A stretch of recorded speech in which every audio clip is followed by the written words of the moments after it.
नमस्कार। इस कथा पटल पर आप सभी का हार्दिक स्वागत है। आज के अंक में लेकर आई हूँ नन्हों की कहानी।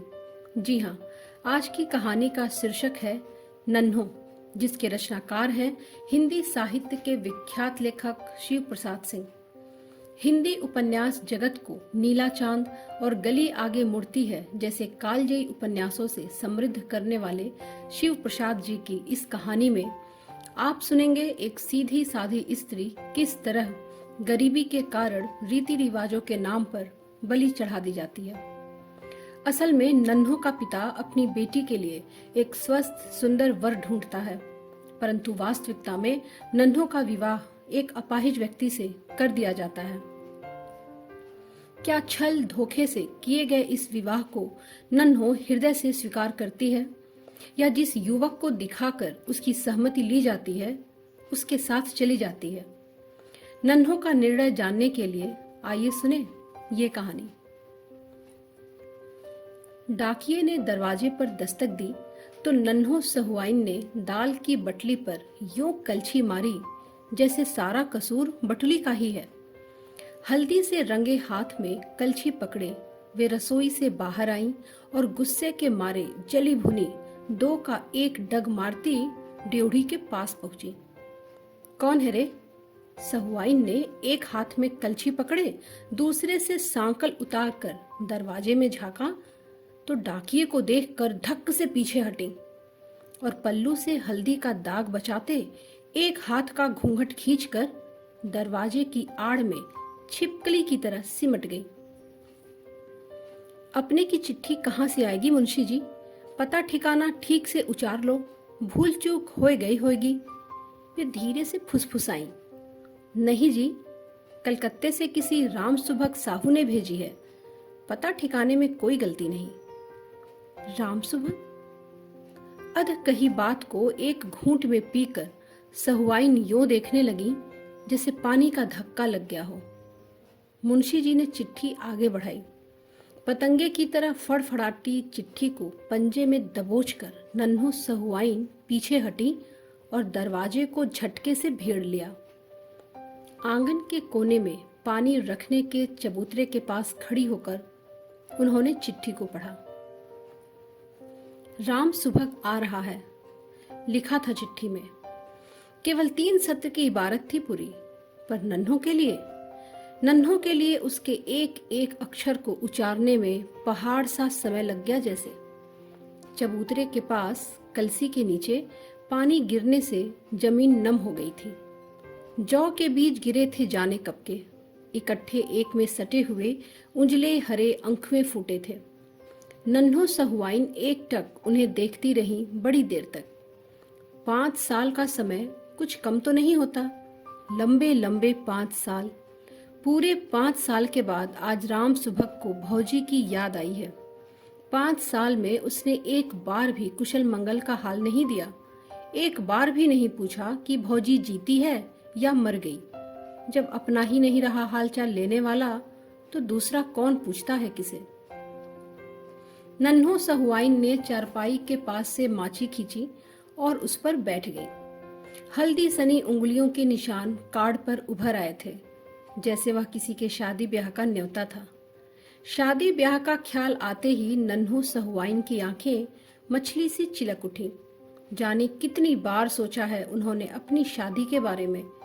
कई बार सोचा, इस दुखदाई बात को फिर कभी न सोचूंगी। जो भाग में न था उस पर पछतावा क्या? पर वह औरत क्या जो अपनी शादी पर न सोचे, और एक ऐसी औरत जिसकी शादी उसकी जिंदगी का दस्तावेज बनकर आई हो।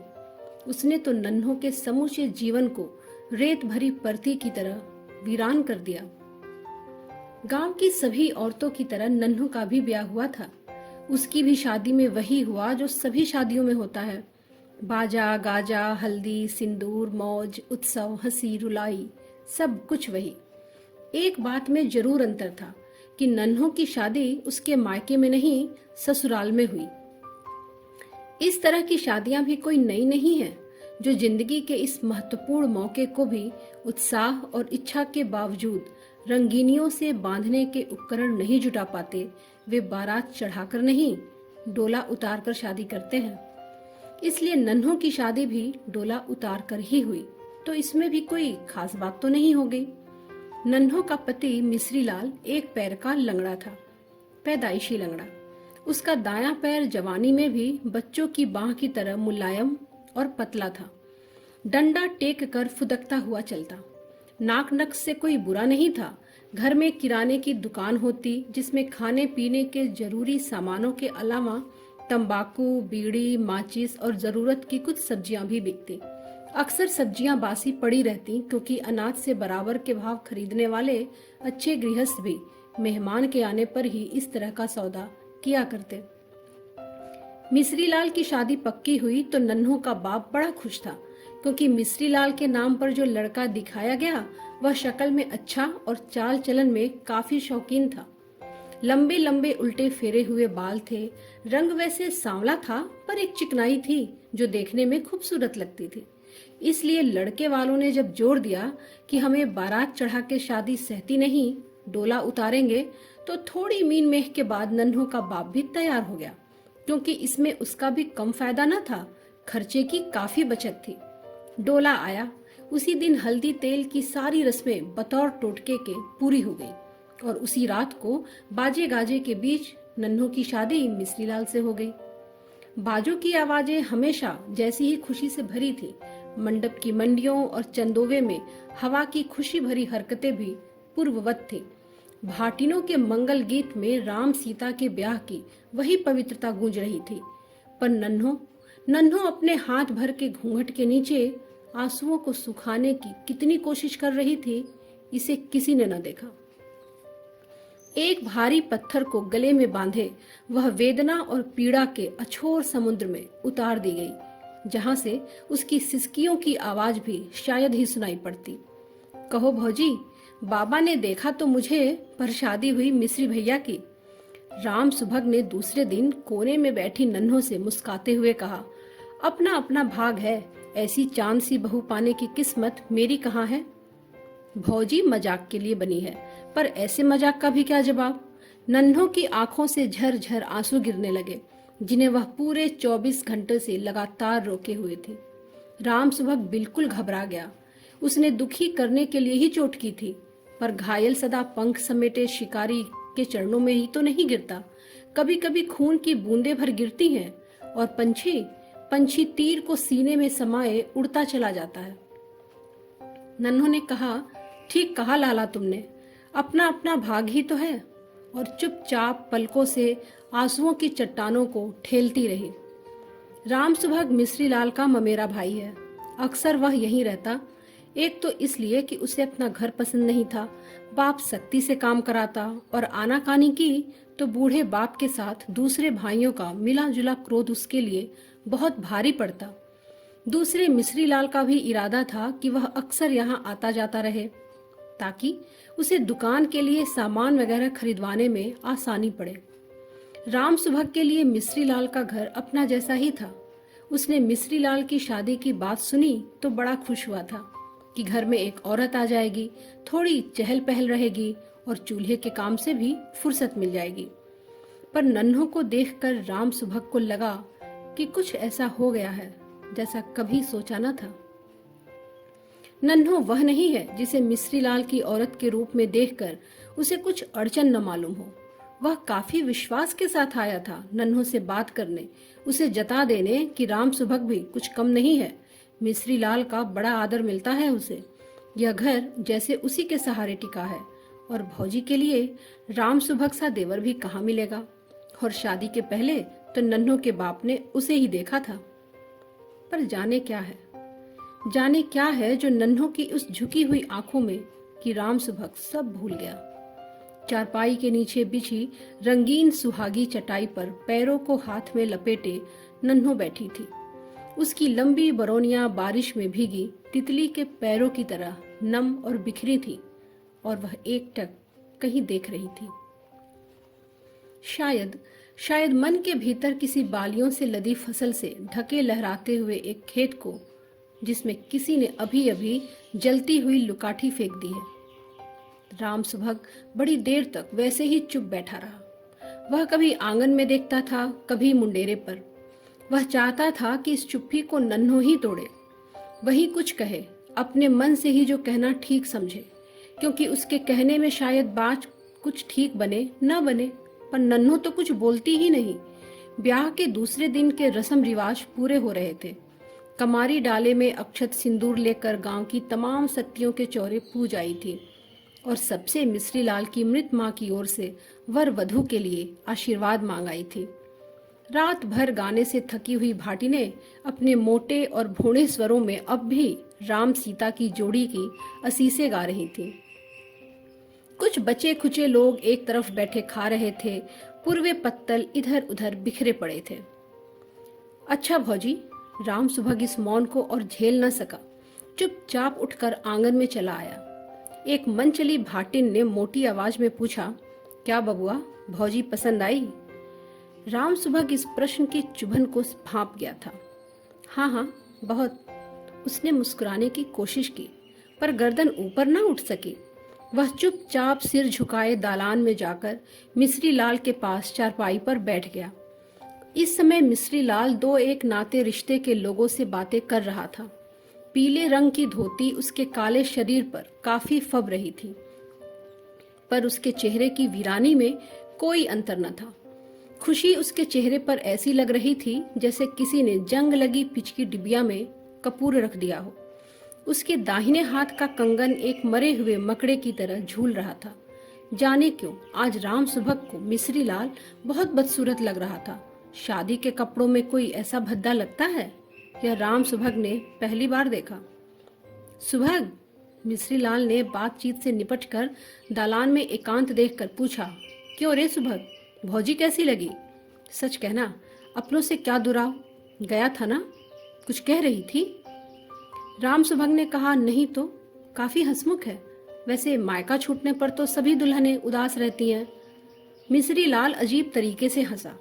अरे वाह रे सुंभू, तू तो भाई दुल्हने पहचानने में बेजोड़ निकला। उदास क्यों लगती है भला?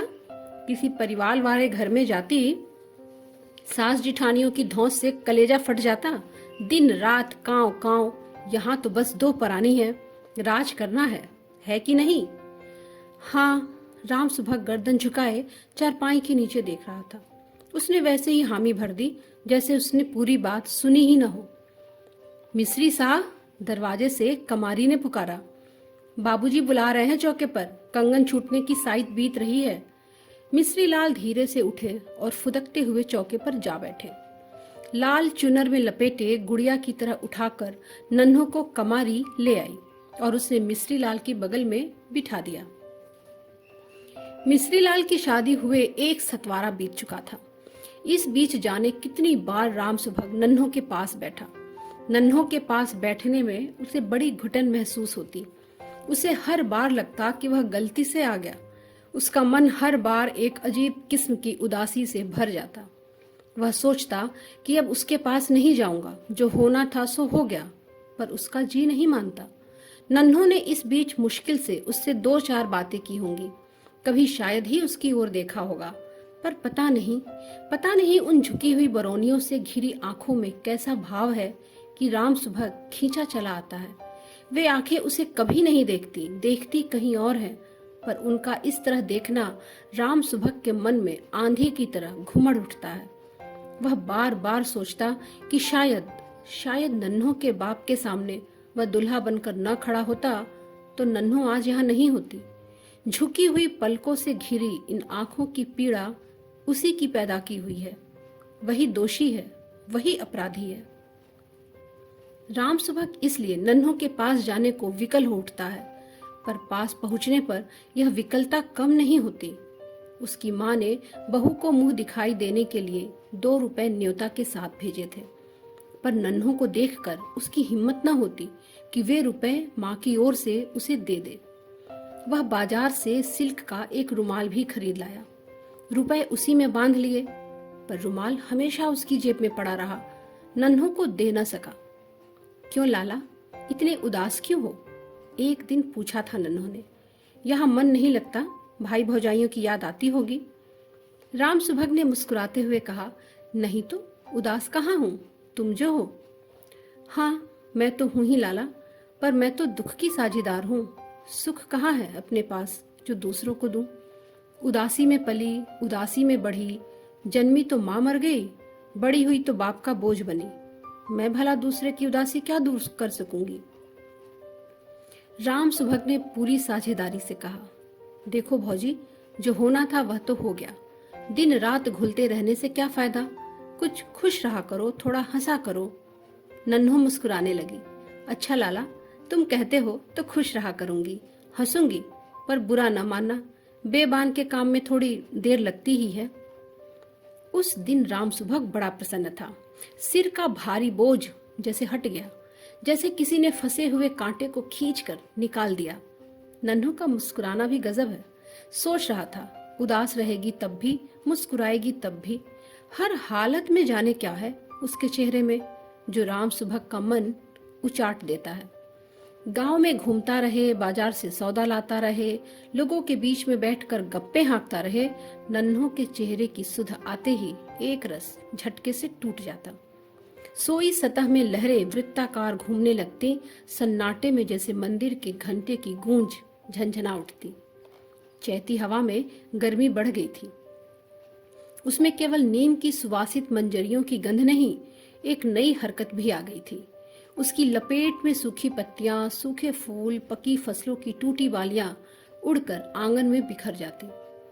दोपहर में खाना खाकर मिस्री लाल दालान में सो जाता और राम सुभग बाजार गया होता या कहीं घूमने। नन्हो घर में अकेली बैठी सूखे पत्तों का फड़फड़ाना देखती रहती। उसके आंगन के पास भी खंडहर में नीम का पेड़ था। ऐसे दिनों में जब नीम हरी निबोरियों से लद जाता, वह ढेर सी निबोरियां तोड़कर घर ले आती और उन्हें तोड़ तोड़ कर ताजे दूध से गालों पर तरह तरह की तस्वीरें बनाती। शीशे में ठीक एपन की पुतरी मालूम होती। रामलीला में देखा था, राम और सीता बनने वाले लड़कों के गालों पर ऐसी ही तस्वीरें बनती थी। हवा का एक तेज झोंका आया, किवाड़ झटके से खड़खड़ाया। देखा, सामने राम सुभग खड़ा था, मुस्कुराता हुआ। भौजी, वह पास की चारपाई पर बैठ गया। एक गिलास पानी पिला दो, बड़ी प्यास लगी है। नन्हो उठी। कहाँ गए थे इतनी धूप में? आंगन के कोने में चबूतरे पर रखी गगरी में पानी ढालकर ले आई। जाने क्या हो गया था उस दिन राम सुभग को कि उसने गिलास के साथ ही नन्हो की बाह को दोनों हाथों से पकड़ लिया। एक झटके के साथ बाह कापी और सांप की तरह ऐंठकर सुभग के हाथों से छूट गई। गिलास धब्ब की आवाज के साथ जमीन पर गिर पड़ा। नन्हो सापिन की तरह फुफकारती हुई बोली, शर्म नहीं आती तुम्हें? बड़े मर्द थे तो सबके सामने बाह पकड़ी होती, तब तो स्वांग किया था, दूसरे के एवज तने थे, सूरत दिखाकर ठगहारी की थी। अब दूसरे की बहू का हाथ पकड़ते शर्म नहीं आती? राम सुभग ने रुमाल निकाला जिसकी खूंट में 2 रुपए बंधे थे। भौजी, मैं तो तुम्हें यह देने आया था। नन्हो ने गुस्से में ही पूछा, क्या है यह? मुंह दिखाई के रुपए हैं, कई बार सोचा देने को, पर दे न सका। उसने रुमाल वहीं चारपाई पर रख दिया और लड़खड़ाता हुआ बाहर चला गया। सारा आंगन झूले की तरह डोल रहा था। गांव की गलियां, दरवाजे जैसे उसकी ओर घूर रहे थे। उसी दिन राम सुभग अपने गांव चला गया। 2 महीने बीत गए। राम सुभग का कोई समाचार न मिला। मिस्री लाल कभी उसकी चर्चा भी करता तो नन्हों को चुप देख 1-2 बातें चलाकर मौन हो जाता। दुकान के लिए सारी चीजें राम सुभग ही खरीद कर लाता था। उसके न होने से मिस्री लाल को बहुत तकलीफ होती। किसी लद्दू, टट्टू या बैल वाले से सामान तो मंगवा लेता, पर चीजें मन माफिक नहीं मिलती और उनके साथ बाजार जाकर चीजें खरीदने में दिक्कत भी होती। दोपहर के वक्त जबकि सूरज सिर पर तपता होता, लू में डंडे के सहारे टेकता, पसीने से लथपथ किसी तरह वह घर पहुंचता। इसी तरह की आवाजाही में एक दिन उसे लू लग गई और वह बिस्तर पर गिर पड़ा। नन्हों ने आम के पने पिलाए, हाथ पैरों में भुने आम की लुगदी लगाई, पर ताप कम न हुआ। पीड़ा के मारे वह छटपटाता रहा। नन्हो घर से निकलती न थी, किसी से मदद मांगना भी मुश्किल था। उसने कमारी को बुलाकर राम सुभग के गांव भेजा। कहलाया, कुछ सोचने विचारने की जरूरत नहीं है, खबर मिलते ही जल्दी से जल्दी चले आवे। 3-4 घड़ी रात गए राम सुभग मिस्री लाल के दरवाजे पर पहुंचा तो वहां काफी भीड़ थी। भीतर औरतों के रोने की चित्कार गूंज रही थी। बाहर मिश्री लाल का शव रखा था। नन्हो नन्हो विधवा हो चुकी थी। राम सुभग मिश्री लाल के क्रियाक्रम में लगा रहा। नन्हो से कुछ कहने की उसे फुर्सत ही न मिली। कभी सामने नन्हो दिख भी गई तो उसमें इतना साहस न हुआ कि सांत्वना के 2 शब्द भी कह सके। कांच की चूड़ियां भी किस्मत का अजीब खेल खेला करती हैं। नन्हो जब इन्हें पहनना नहीं चाहती थी तब तो ये जबरदस्ती उसके हाथ में पहनाई गई, और अब जब वह इन्हें उतारना नहीं चाहती तो लोगों ने जबरदस्ती हाथों से उतरवा दिया। कार परोजन के घर में इतनी फुर्सत ही कहाँ थी कि नन्हो बैठ जाती, परंतु कभी कभी दोपहर में 2-1 घड़ी की फुर्सत मिलती तो वह अपनी उसी सुहागी चटाई पर बैठी हुई चुपचाप आंगन में देखा करती। राम सुभग उसके इस देखने के ढंग से इतना परेशान हो जाता कि कामकाज के बीच में भी नन्हों की वे तिरती आंखें उसके हृदय को बेधने लगती। आंगन में इधर उधर आने जाने में वह घबराता कहीं नन्हों पर नजर न पड़ जाए, इसलिए गांव के दूसरे लोगों को काम सौंपकर वह बाहर के कामों में सुबह से शाम तक जुटा रहता। क्रियाक्रम बीत जाने पर वह घर में कम ही बैठ पाता। कई महीने बीत गए। बरसात आई और गई। पानी सूख गया। बादलों का घिरना बंद हो गया। बौछारों से टूटी जर्जर दीवारों के घाव भर गए। नई मिट्टी से सज संवर कर वे पहले जैसे ही प्रसन्न मालूम होती। ऐसा लगता जैसे इन पर कभी बौछार की चोट पड़ी ही न हो, कभी इनके तन पर ठेस लगी ही न हो। उस दिन चमटोली में गादी लगी थी। कार्तिक की पूनों को हमेशा यह गादी लगती। बीच चौकी पर सतगुरु की तस्वीर फूल मालाओं में सजाकर रखी हुई थी। अगरबत्ती के धुएं से चमरौटी की गंदी हवा भी खुशबूदार हो गई थी। कीर्तन मंडली बैठी हुई थी। गांव की औरतें, बूढ़े, बच्चे इकट्ठे होकर भजन सुन रहे थे। जो तुम गिरिवर तऊ हम मोरा, जो तुम चंदा हम भय हैं चकोरा। माधव तुम तो रहूं तो हम नहीं तो रही, तुम सो तोर कवन सो जो रही। काफी देर तक कीर्तन चलता रहा। नन्हो लौटी तो उसके मन में रैदास के गीत की पंक्तियां बार बार गूंजती रही। जो तुम तो रहूं तो हम नहीं तो रही, वह धीरे धीरे गुनगुना रही थी। दालान का दरवाजा राम सुभग ने बंद कर रखा था। साकल खटखटाई तो उसने आकर दरवाजा खोला। इतनी रात को इस तरह तुम्हारा गली गली घूमना ठीक नहीं है भौजी। जाने कहाँ का साहस आ गया था उसे। राम सुभग दरवाजा बंद करते हुए बोला। नन्हो ने कुछ नहीं कहा। मैं तुम्ही से कह रहा हूं। नन्हो एक झटके के साथ घूमी। राम सुभग के चेहरे पर उसकी आंखें इस तरह टिकी थीं मानो बेध कर भीतर घुस जाएंगी। इतनी कलक होती है तो पहले ही ब्याह कर लिया होता। इस तरह डांट रहे हो लाला जैसे मैं तुम्हारी जोरू हूं। खबरदार फिर कभी आंख दिखाई तो। राम सुभग माथा पकड़कर बैठ गया। गुस्से और ग्लानि के मारे उसका सारा बदन जल रहा था, पर मुंह से एक शब्द ना निकला। उसने चादर खींचकर मुंह ढक लिया और भीतर ही भीतर उफनता उबलता रहा। तब से 5 बरस बीत गए। आज पहली बार राम सुभग की चिट्ठी आई है कि वह कलकत्ते से गांव आ रहा है। ये 5 बरस जाने नन्हों ने कैसे बिताए हैं। राम सुभग उसी रात को लापता हो गया। रोते रोते नन्हों की आंखें सूज गई। मेरा कोई न होगा, मैं अकेली रहने के लिए ही जन्मी हूं। वह अपने को धिक्कारती, कलपती। कभी मन पूछता, इसमें मेरी गलती क्या थी? मैं तो गादी देखने भर चली गई थी। कौन नहीं गई थी वहां? मैंने क्या कर दिया था ऐसा? हाँ, गलती तो जरूर थी। मैं विधवा हूं। उत्सव तमाशा मेरे लिए नहीं है। दूसरे दिन शाम को कमारी ने पूछा था, बबुआ नहीं है क्या? देखो दुल्हन, मेरी बात मानो, सुभग से ब्याह कर लो। तुम्हारी जात में यह मना भी नहीं है। कब तक ऐसे रहोगी? नन्हों ने उसे बरज दिया, चुप रह। पर दूसरे ही क्षण वह शर्म से गड़ गई थी। जाने क्यों लोग मन के छुपे राज को भांप लेते हैं। जितना छिपाओ उतनी ही जल्दी लोग खींचकर सामने कर देते हैं। कमारी ने कहा, चुप तो रहूंगी दुल्हन, पर पछताओगी। ऐसा दुल्हा हाथ नहीं आएगा। वह जिंदगी भर तुम्हारे लिए कुंवारा नहीं बैठा रहेगा। ऐसा मौका हमेशा नहीं आता। तुम्हारे बाबूजी ने तो उसी को देखा था। मिश्री लाल से तो ब्याह धोखे से हुआ था। नन्हों की आंखें डबडबा आई। मैं कहती हूँ चुप कर कमारी, मेरी जिंदगानी में धोखा ही लिखा है, उसे कौन मेट सकता है। कमारी सकपकाकर चुप हो गई। आंसुओं की धार संभालना उसके वश के बाहर था। वह चुपचाप दरवाजा भेड़ कर चली गई। नन्हो चाची, नन्हो चाची, दुकान से कोई लड़का चीख रहा था। नन्हो माछी पर से उठी और दुकान की ओर लपक कर चली।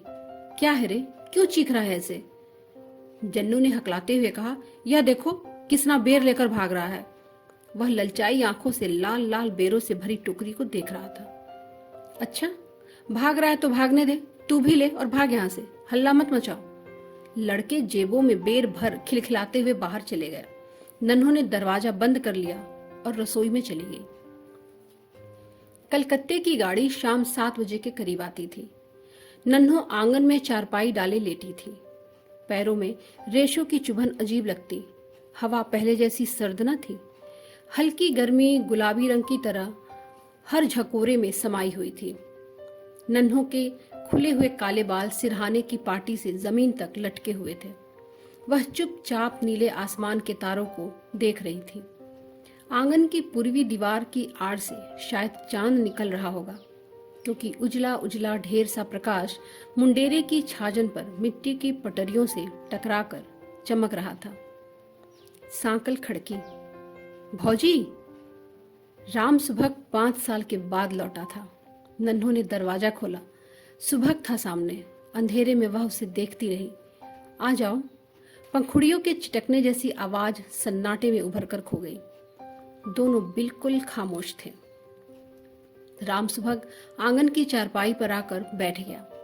एक अजीब सन्नाटा दोनों को घेर कर बैठ गया था। खा पी कर राम सुभग जब सोने के लिए अपनी चारपाई पर गया तो माची खींचकर नन्हो उसके पास ही बैठ गई। नन्हो ने ही बात शुरू की। क्यों बाबू, बहुत दिनों के बाद सुध ली है, बहुत दुबले हो गए हो, बीमार तो नहीं थे? राम सुभग बोला, नहीं तो 5 साल तक भुलाने की कोशिश करता रहा भौजी, पर भूलता नहीं। मैंने कई बार सोचा कि चलकर तुमसे माफी मांग लें, पर हिम्मत ना हुई। अब की मैंने तय किया है कि जो कहना है कह ही दूं। मैंने अनजाने में गलती कर दी। मैं नहीं जानता था कि मेरी तनिक सी गलती इतना फल देगी। मैंने जो कुछ किया मिस्री भैया की खुशी के लिए, पर कसूर तो है ही, चाहे वह जैसे भी मन से हो। राम सुभग ने जमीन पर देखते हुए कहा, मेरे कसूर को तुम माफ कर सकती हो। कसूर कैसा लाला? तुम जिसे कसूर कहते हो वह मेरे भाग्य का फल था। तुम समझते हो कि बाबूजी को कुछ नहीं मालूम था? मालूम तो उन्हें तभी हो गया जब डोला भेजने की बात हुई। बिगड़ने वाली बात को सभी पहले से जान लेते हैं बाबू। जिनके पास बल है उसे नहीं होने देते, जो कमजोर हैं उसे धोखा कहकर छिपाते हैं। बाबू को सब मालूम हो गया था, पर अच्छे घर के लिए जो चाहिए वह बाबू कहाँ से लाते? तुम तो एक बहाना बन गए।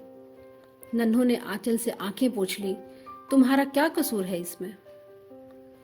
राम सुभग बेवकूफ की तरह आंखें फाड़कर अंधेरे में नन्हों को देखता रहा। अच्छा बाबू, थके हो, सवेरे फिर बातें कर लूंगी। नन्हो उठकर अपने घर में चली गई। राम सुभग 3 दिन तक रहा। 3 दिनों में शायद ही वह 2-1 बार गांव में घूमने गया। दिन रात नन्हों से बातें करना ही उसका काम था। दुनिया भर की बातें, कलकत्ते की, बाप की, माँ की, भाइयों भौजाइयों की। नन्हो राम सुभग को एकदम बदली हुई लगती। उसकी आंखों में अब पहले जैसी तीखी चमक नहीं थी। उसके स्थान पर ममता और स्नेह का जल भरा था। अब वह एकटक सुनसान कोने को नहीं देखती थी, पर बरौनियों में नमी अब भी पहले जैसी ही थी। नन्हों को इस नए रूप में देखकर सुभग का मन नई आशा से भरने लगा। तो क्या सब ठीक हो जाएगा? क्या भाग्य की गणना फिर सही हो जाएगी? पर नन्हों से कुछ कह पाना उसके लिए सदा ही कठिन रहा है।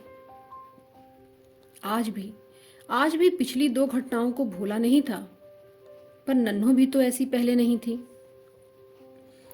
आज नन्हों को भी फिर पुरानी बातें याद आ रही हैं।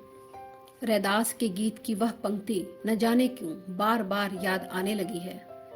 जो तुम तो रहूं तो हम नाही तो रही, तुम सो तोर कवन सो जो रही। वह खुश है, प्रसन्न है, पर राम सुभग को चैन नहीं। शायद चलने की बात करूं तो वह कुछ खुल के कहेगी। इसी आशा से उस दिन सुबह ही सुभग ने कहा, भौजी अब मैं गांव जाऊंगा, आज रात वाली गाड़ी से। क्यों बाबू, मन नहीं लग रहा? मन तो लग रहा है, पर नन्हों ने कहा, अच्छा ठीक है। राम सुबह के उत्तर से कुछ समझ न सका। वह मन मारे अपने कमरे में बैठा रहा। शायद चलते वक्त कुछ कहे, शायद फिर लौट आने के लिए आग्रह करे। शाम को अपना सामान बांधकर जब सुबह तैयार हुआ तो नन्हों अपने घर में से निकल कर आई। तैयारी हो गई लाला? हाँ। नन्हों ने आंचल से हाथ निकाला और राम सुबह की ओर हाथ बढ़ाकर कहा, यह तुम्हारा रुमाल है लाला। राम सुबह काठ की तरह निश्चेष्ट हो गया। पर इसे तो मैंने मुंह दिखाई में दे दिया था भाभी। बाबू ने तुम्हारा मुंह देखकर मुझे अनदेखा सुहाग सौंपा था। तुम्हारी माँ ने उसी के अमर रहने के लिए रुपए दिए थे आशीर्वाद में। बड़ों ने जो दिया उसे मैंने माथे पर ले लिया। पर मैं कमजोर थी बाबू, भाग्य से हार गई। आज तो मैं अपने पैरों पर खड़ी हूं। आज मुझे तुम हारने मत दो। तुम्हारा रुमाल मेरे पांव बांध देता है, इसी से लौटा रही हूं, बुरा न मानना। राम सुभग ने धीरे से रुमाल ले लिया।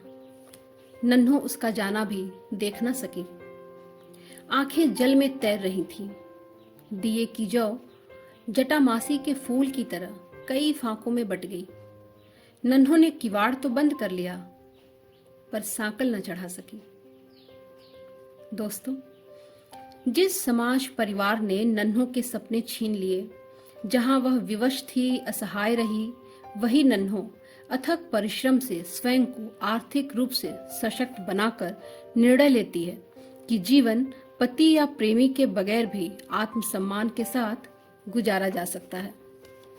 दोस्तों, आज से 50 वर्ष पहले लेखक ने एक ग्रामीण स्त्री के चरित्र को इतना साहसी और सजग बनाया कि वह अपने दम पर अकेले रहने का निर्णय लेती है। क्या ये कोई छोटी बात है? आशा करती हूँ कि आपको यह कहानी पसंद आई होगी।